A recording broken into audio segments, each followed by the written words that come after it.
Olá, eu sou a Juliana Santos. E eu sou a Cláudia Oliveira. Esse é o Devaneio das Gatas, Um espaço onde a gente reflete, viaja e devaneia em voz alta. um lugar seguro para sentir juntas e, em vez de fechar respostas, ampliar sentido e simbolizar experiências. Aqui cabem as nossas dúvidas, contradições e risadas. Somos duas psicólogas amigas e mulheres em travessia, conversando sobre o que nos atravessa por dentro, enquanto a vida acontece por fora. Se você chegou buscando presença, reflexão e um pouco mais de consciência no meio do caos, fica com a gente. Esse devaneio começa agora. E aí, gata, vamos começar os nossos devaneios de Bora! hoje? A gente já estava aqui no papo, vamos seguir Isso. agora gravando. A gente estava batendo cabeça um pouco para pensar no tema dessa semana, né? E a gente até tinha definido outro tema, mas aí veio esse tema de hoje, que eu acredito ser um tema igualmente importante, mas um pouquinho mais solar. A gente está precisando de uma atmosfera de alegria aqui na semana. E a reflexão que a gente quer trazer hoje é sobre prazer, né? Os nossos prazeres são prazeres que nos libertam ou que nos aprisionam? E isso veio de uma reflexão de como que o nosso lazer e o nosso prazer está atrelado na projeção do que o outro tem para nos dar ou do que a gente quer fazer com o outro. Como é que às vezes é difícil para a gente ter uma rotina que comporte um prazer e um lazer individual? Tem outras duas coisas que me vêm quando você introduz esse tema, que é também o prazer na dependência, na interdependência do outro, não só na projeção daquilo que esse outro pode me dar, mas na interdependência, e uma outra dimensão do prazer genuíno ou do prazer compensatório. Eu sinto que muitas vezes, acho que sempre, mas eu percebo muito esse mecanismo do uso do prazer compensatório. Como? Tanto nas histórias que os pacientes me trazem, quanto já percebi isso na minha própria existência. Então, por exemplo, na comida. De algum tema que esteja ali muito difícil, muito exigente, e eu achar que eu mereço um sorvete, muito gostoso, muito Então, mas saboroso. eu acho que a compensação, ela tem seu valor também, sabe? Porque ela é uma função muito importante. Só que talvez o que a gente possa diferenciar ela está a serviço de anestesiar ou reprimir ou fugir daquilo que eu estou lidando ou daquilo que eu estou sentindo, ou ela veio para dar um conforto, uma força, um respiro, sabe? Uma pausa, né? Ela é mais consciente ou menos consciente? Isso, acho que essa palavra é importante. Quando eu falo desse prazer compensatório, acho que essa palavra é importante, a consciência. Eu estou fazendo isso aqui consciente de que nesse momento eu preciso desse sorvete maravilhoso, ai que delícia, ou tá absolutamente no obscuro, em que coisas vão acontecendo dentro de mim e eu funciono desconectada dessas coisas, absolutamente no automático, compensando com tudo, com todas as possibilidades, sem perceber nenhum desses mecanismos. Isso é liberdade, né? Aí eu vou entrando nesses mecanismos achando que isso é liberdade, mas na verdade isso me aprisiona em mecanismos compensatórios de vícios, de fuga da realidade, de anestesiar sentimentos desagradáveis. De padrões. De padrões, e eu vou precisando cada vez mais de prazeres imediatos, absolutos, de cada vez mais coisas para comportar, reprimir tudo aquilo que eu não quero sentir, ou que eu não quero lidar, ou que eu não vejo para quê. Sim. Né? Que eu não vejo sentido. Né? E aí sai da liberdade e vai para um aprisionamento mesmo. Porque vai ficando cada vez mais instintivo, né? Essa busca pelo prazer. que eu vou agindo no automático e não percebo o que eu tô fazendo, para que eu tô fazendo, para que eu tô comendo, para que eu tô na internet, para que eu tô comprando, né? Para que eu tô bebendo, né? Para que eu tô jogando? Para que eu tô jogando, né? Para que eu tô trabalhando também, né? Porque também o trabalho pode ser uma fonte de prazer, né? Às vezes prazer egóico também, né? Mas pode. Às vezes prazer legítimo também. Também. Também. Tem dias que eu não quero atender, é verdade. Tem dias que eu tô cansada. E aí a gente gostaria muito mais de ser atendida do que de atender. Mas o meu trabalho me dá um prazer enorme. Você já Ligada teve ao dia... ego. mas um prazer genuíno também, né? Genuíno. Você já teve essa sensação de ter dias de você começar o dia de atendimento assim, na merda, assim, um caco, e você terminar o dia em outra dimensão, de outra vibe, outro estado de humor, porque aquilo te preencheu tanto que mudou o estado de humor? Completamente. Muitas vezes isso acontece. Toda semana isso acontece em algum dia, pelo menos. Porque a gente precisa estar num estado de disposição interna muito grande para, né, acolher aquilo que o paciente traz. Ao mesmo tempo que nem sempre a vida cotidiana favorece que você esteja nessa situação. E a gente precisa de um time, às vezes, né, para conseguir entrar. E muitas vezes é o próprio paciente quem traz você para esse lugar, com uma história, quando compartilha um progresso, e que isso dá uma satisfação imensa para a gente. Então, em muitos momentos isso acontece, de eu ir para esse lugar de contentamento. Para mim é muito um lugar de contentamento. Caraca, tô muito feliz com esse negócio aqui que eu faço. E também de contemplação, né? Porque a presença do terapeuta coloca a gente nesse lugar de observação contemplativa, né? E às vezes isso é muito difícil para a gente conseguir acessar, dependendo do vucu-vucu que a gente está vivendo na nossa própria vida, e é desafiador, só que, ao mesmo tempo, reenergiza. Porque na contemplação do outro, você tem um encontro de almas ali, que é como se uma alma alimentasse a outra. Eu não acho que é como, eu acho que é. Né? É isso uma mesmo. alma alimentando a outra. Como o próprio Jung falava, as comunicações ali, elas estão ocorrendo em todos os níveis, de consciente para consciente, de consciente para inconsciente e vice-versa, e de inconsciente para inconsciente. Sim. É uma verdadeira conexão, e isso é muito profundo, porque as pessoas chegam na terapia com questões muito profundas, e eu preciso oferecer esse lugar meu profundo também para acolher isso do paciente. E essa troca, para mim, é muito prazerosa. Sim, ela toca um lugar que no dia a dia, no superficial, a gente não toca. E isso, para mim, é outra forma de prazer e de lazer também, né? O prazer e o lazer com profundidade. Então, mesmo trabalhando, em alguns momentos a gente consegue entrar nisso. Mas aí me vem que é o prazer despretensioso. A gente não sabe quando esse momento vai vir, quando vai acontecer, quando não vai. Não é programável, né? Simplesmente acontece. Você cria momentos de prazer? Total. A minha energia sagitariana, eu preciso disso. Se eu me desconecto disso, eu começo a ficar amarga, ranzinza. Nossa, que eu não me suporto. Então, eu já fui entendendo que isso precisa fazer parte da minha rotina. E inclusive, esse lugar que eu tento trazer para os pacientes. Para mim, é muito fácil. É natural. Não é uma coisa que eu tive que aprender. Eu só tive que redescobrir e autorizar.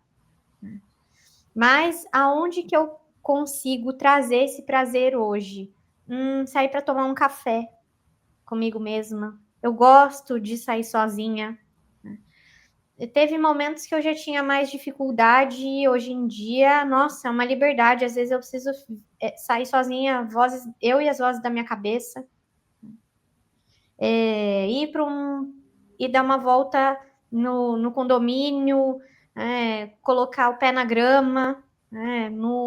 Lá no Lumen eu tenho o jardim, então eu tenho respiros ali durante o dia que eu vou aterrar, vou colocar os pés no jardim, seja 10 minutos, vou tomar um pouco de sol.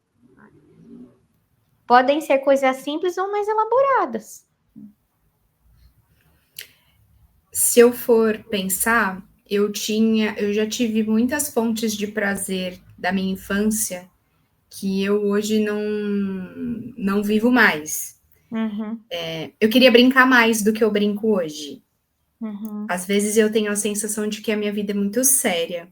Uhum. E eu queria brincar mais. E eu gosto de brincar e é uma coisa que eu faço bem. Eu adoro dar risada. Dar risada é a melhor coisa do universo para mim, assim. Eu amo dar risada e estar nesse lugar da brincadeira, do leve, mas nem sempre eu tô nesse lugar.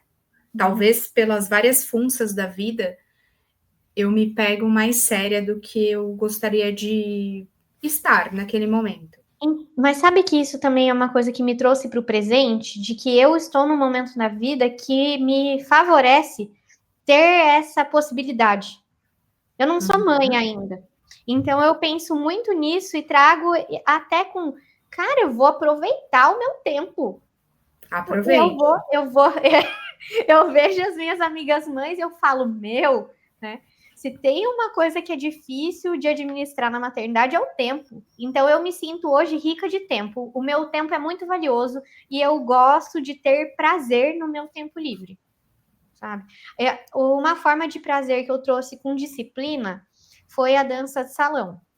Boa. Porque eu deixava assim, eu vou sair para dançar, eu vou sair para fazer uma coisa que eu quero. E aí esse negócio ficava solto, eu ia me sobrecarregando de trabalho e não tinha eu mesma na minha agenda. E aí da pandemia, quando tudo fechou, eu fui sentindo muito falta de prazer e de lazer. E aí eu conheci o Denis, meu professor de dança, a gente fazia aula de dança particular, e foi o que me resgatou, e acho que foi um amadurecimento dessa minha relação de prazer comigo mesma. E aí hoje eu mantenho isso na escola de dança, 2 vezes por semana. Nem sempre eu consigo ir as 2, mas é sagrado que eu tenho aqueles horários, e tem vezes que eu tenho até que me policiar. Eu estou aqui para me divertir. Eu não estou aqui para ser boa nem para ser melhor. Se eu for ruim, foda-se. Eu estou aqui para ser eu mesma. Eu não quero ser bailarina.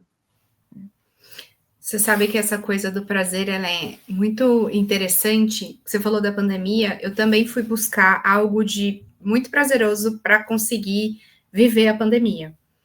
A gente ficou bem confinado aqui, eu moro em apartamento, então isso é bem desafiador. E pensando juntos, meu esposo e eu, a gente pensou, nossa, precisa inventar alguma coisa aqui para dar vazão a esse confinamento. E a gente decidiu fazer aula de tênis. É um esporte que eu sempre admirei, gostei, acompanhava de alguma forma. E aí, jogar tênis, você não tem ideia, assim, me dá um prazer que eu passaria um dia inteiro, um tesão. Eu passaria um dia inteiro jogando tênis e todos os dias jogando tênis. Mas o esporte em si é muito um lugar de prazer para mim, muito.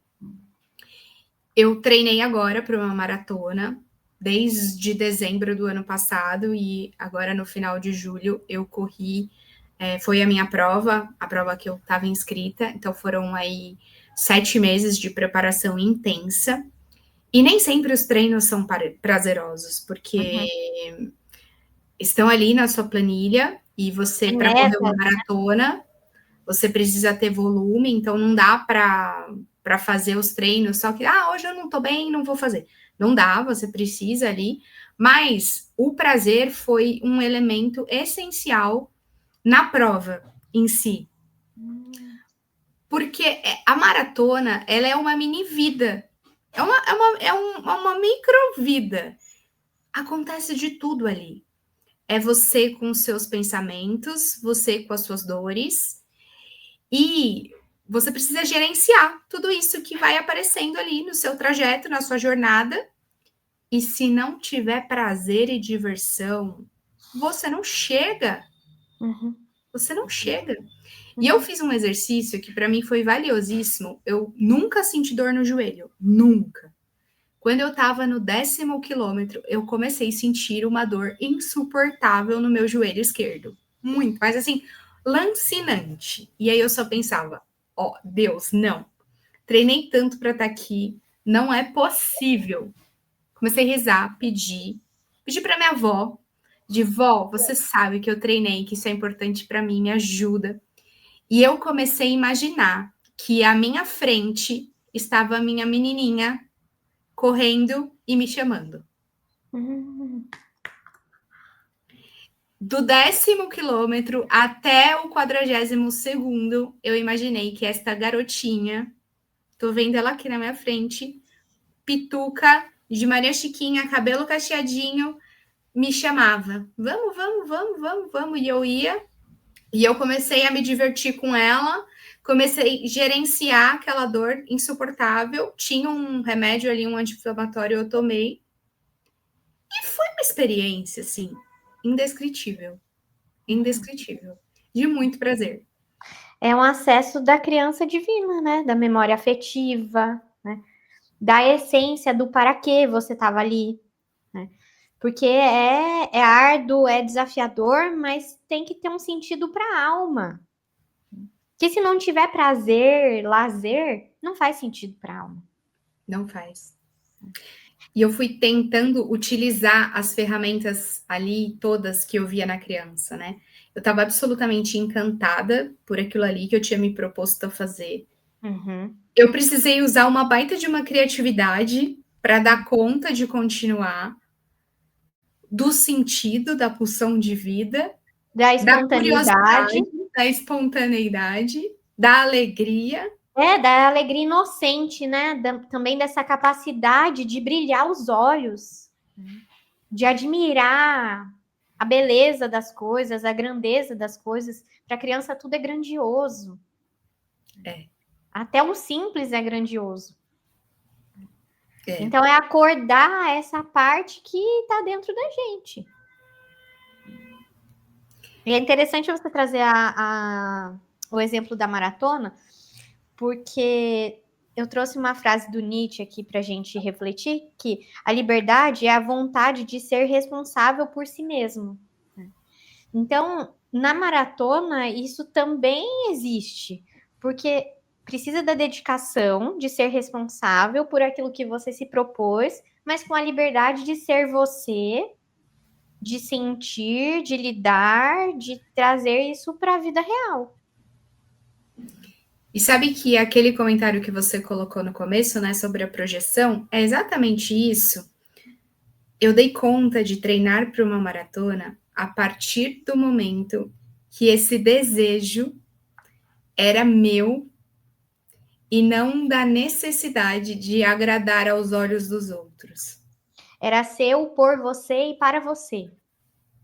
Era da minha alma e não era do meu ego, para eu me sentir, nossa, como eu sou, entende? Nossa, mas eu sou foda, né? Olha o que eu... Não, eu já estive muito nesse lugar, de assim, eu sou a valentona e eu vou conseguir, e que não sei o que lá. Também não é o que você estava fazendo, mas o como você estava fazendo e para quê. Você estava fazendo para você. Não para compensar ou para validar uma dor. Era um compromisso de um espaço e de um tempo também para você mesmo. Porque o adulto funciona assim. Se o adulto não se coloca na própria agenda, ele não existe. Então, para mim, prazer, para mim, tem que ter hora, às vezes. Eu vou na minha aula de dança, que em algum momento já foi a yoga. Eu já tive esse prazer no yoga. Se eu não coloco na agenda, eu não priorizo. E aí, o que acontece? No final da semana, eu tô comendo mais, ranzinza, exausta, ansiosa, chata, porque eu esqueci de ter prazer. Porque eu não existi. Essas duas coisinhas, né? Como elas são de um mesmo lugar, mas de pontas inversas. O prazer versus a irritabilidade. Sempre que faltar prazer, vai sobrar a irritabilidade. Porque a irritabilidade, ela também tem uma raiz das necessidades não atendidas. E aí a gente vai vivendo e fazendo o que tem que fazer. E às vezes esquece de si, igual um trator. E aí, se isso também está muito projetado para fora, que é o que a gente escuta muito, a minha mulher não faz isso comigo, meu marido não gosta disso, meu marido não faz aquilo, ou eu queria a companhia dos meus filhos para tal coisa. Tá. Mas isso é importante para você ou para eles? O que é importante para você? Quais são os seus hobbies? O que você gosta de fazer? O que você gosta de brincar? O que você faz sem ter uma necessidade de ter resultado ou bom aproveitamento ou performance? Sabe o que eu penso? Quando você me fala disso, me vem uma coisa que muitas vezes nós reconhecemos as nossas necessidades, mas a gente tende a se atrapalhar muito na estratégia de atender essa necessidade. Eu tenho necessidade de diversão, mas eu condiciono que essa diversão tem que ser com o outro. Tem que ser desse jeito. Tem que ser rígida, né? Eu coloco uma coisa rígida ali. De um jeito rígido, que aí não acontece do jeito desta forma, com esta estratégia, e aí eu emburro. Por isso que eu acho, eu vejo a importância do prazer individual até como um movimento de proteção emocional. Porque assim, se eu tô mais satisfeita nos meus prazeres individuais, se eu caibo na minha agenda, são menos variáveis para eu administrar. Porque quando eu tenho um prazer no social ou com o outro, às vezes não vai dar certo, às vezes o outro não vai estar bem, às vezes não vai rolar do jeito que eu gostaria, né? Então a tendência disso ter variáveis é maior. E aí, se eu tô minimamente cuidada, né? Minimamente existente dentro da minha rotina, pô, aí eu dou conta, ou de ter prazer sozinha lá também, ou de falar, hoje não rolou. Exato. Se eu projeto toda a minha necessidade, projetar eu sempre vou, é impossível recolher todas as projeções. Mas se eu projeto toda a minha necessidade nas costas dos outros, que lugar perigoso. Porque a chance de eu me frustrar é imensa.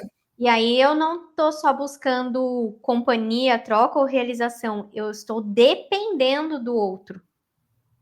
E também querendo controlá-lo. Né? E aí o outro vira o meu projeto de prazer, o meu objeto de prazer? Meu objeto. E isso é narcisista, né? Exato. Porque aí eu vou olhar o outro para me satisfazer. Então a capacidade... a minha capacidade de ter autossatisfação protege os meus vínculos para que eles sejam mais profundos, mais autênticos e mais livres. Então, para mim, isso responsabilizo. Como eu me responsabilizo pelo meu prazer, me dá liberdade para que eu deixe o outro ser livre também. E aí, importante, né? É essencial. Para mim é essencial. É a base do bom relacionamento. E isso vai ter uma subjetividade muito grande, porque cada um tem que saber o que te dá prazer, o que é brincar, o que é hobby. Né?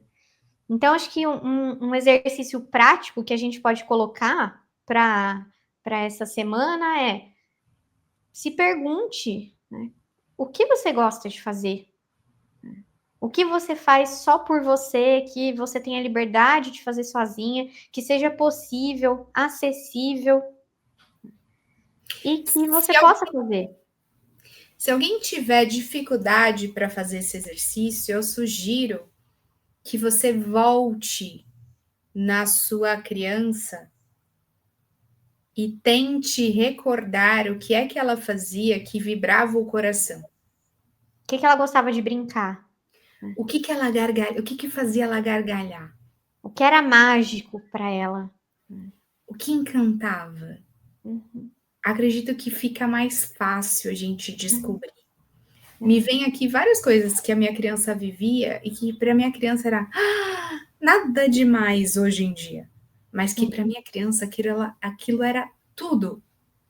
Como é que eu transporto essa memória para a realidade de hoje? Como é que eu posso me oferecer essas mesmas oportunidades de faíscas de vida, né? Fagulhas? E de experiências também, né? Porque às vezes aquilo que eu gostava lá, pode ser que eu não goste tanto mais agora, mas experimente, né? Brinque, né? E são coisas assim, às vezes a nossa criança tinha acesso a algumas coisas que hoje a gente não tem, ou o adulto tem acesso a algumas coisas que a criança não tinha. Né? Um dos meus prazeres também, às vezes, é ir no cinema sozinha. Porque eu não quero ficar decidindo qual filme eu quero assistir ou não quero assistir. Aí eu vou lá no meu tempo, no meu momento. Outra coisa que funciona para mim é que até ganhei de presente cantar no karaokê. Nossa, adoro. Meus vizinhos devem amar. Aí.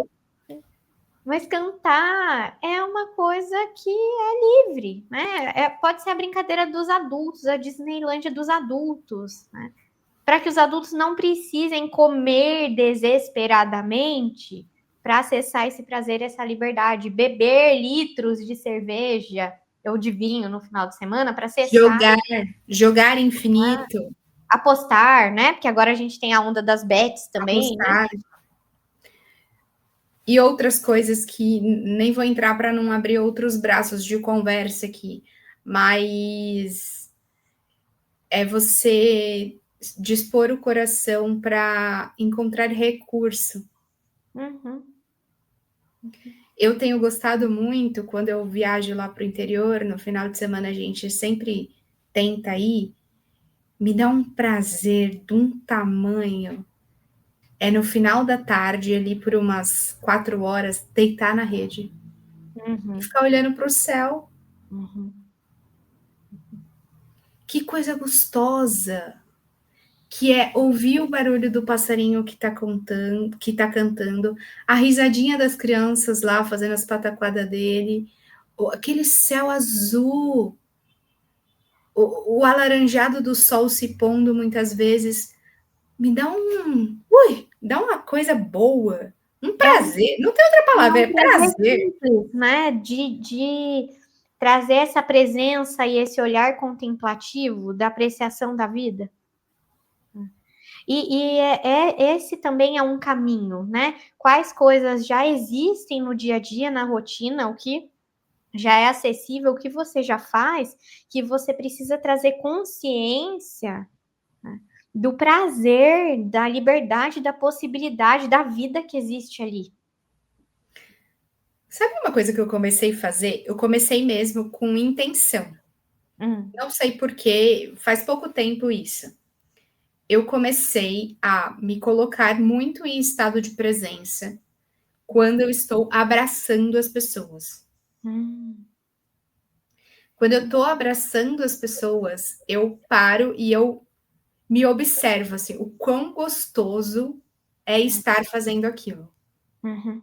Eu faço isso todos os dias com as crianças, de manhã e à noite. De manhã, quando eu deixo na escola, à noite, quando eu dou boa noite para a gente dormir. E com outras pessoas também. Toda vez que eu tenho esses momentos de... Ou que alguém que fazia muito tempo que eu não via, ou, enfim, qualquer abraço, eu tenho muito experimentado. Eu amo abraçar. Conexão. Eu sou uma pessoa do toque, do afeto. E isso, para mim, tem feito uma diferença absurda. A pessoa nem sabe, não vai nem sonha que eu tô fazendo isso. Mas eu tô. Eu tô assim, tipo... É o tomar, aquele prazer daquela conexão ali Apreender. naquele momento. Apreender, recolher, sabe? Recolher aquilo ali. Ai, gostoso. É quase tirar uma foto mental. Isso. Né? De eu tô aqui presente. É uma foto espiritual. Eu faço isso, por exemplo, se eu tô comendo uma coisa muito gostosa. Aí eu trago assim, nossa. É quase um mindfulness. Deixa eu lembrar disso aqui. Mas acho que o nosso convite hoje era um convite para dar mais valor e atenção ao prazer individual. E como isso pode deixar a gente mais leve, mais livre nas nossas relações. E as pessoas confundem muito isso. Elas acham que se elas tiverem mais prazer sozinhas, elas não vão precisar do outro. E não é sobre isso, porque são prazeres diferentes, né? Quando Depende do prazer. Eu cuido. Sim. Se são prazeres que me